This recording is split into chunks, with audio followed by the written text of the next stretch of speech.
অভিনেতা তথা পরিচালক ব্রাত্য বসু বাংলাদেশের গুণী অভিনেতা মোশাররফ করিমকে নিয়ে ডিকশনারি সিনেমাটি নির্মাণ করেছিলেন। এটি ছিল এই জুটির প্রথম কাজ।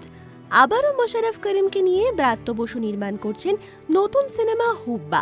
জানা যাচ্ছে 2024 সালের 19 জানুয়ারি ভারতের প্রেক্ষাগৃহে মুক্তি পেতে চলেছে হুব্বা। তবে খুশির খবর, ওই একই দিনে বাংলাদেশেরও প্রেক্ষাগৃহে মুক্তি পাবে এই সিনেমাটি।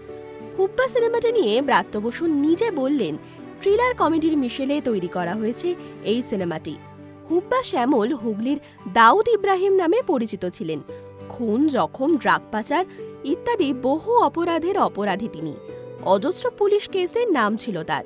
একসময় তিনি ভোটে দাঁড়াতেও চেয়েছিলেন।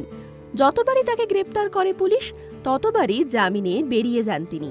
2011 সালে বৈদ্যবাটির খালে হুব্বা শ্যামলের মৃতদেহ ভেসে ওঠে। এই সিনেমার মাধ্যমে আমি পরিবর্তিত রাজনৈতিক পরিস্থিতি এবং অপরাধ জগতের চিত্র ফুটিয়ে তোলার চেষ্টা করেছি। হুগলির দাউদ ইব্রাহিম নামে পরিচিত হুব্বা শ্যামল চরিত্রে এই সিনেমায় অসাধারণ অভিনয় দক্ষতায় ফুটিয়ে তুলছেন এই চরিত্রটি মোশাররফ করিম। এরকম আরও অনেক ভিডিওস দেখার জন্য নজর রাখুন আমাদের চ্যানেলে এবং পাশে থাকা বেল আইকনটি ক্লিক করতে একদম ভুলবেন না।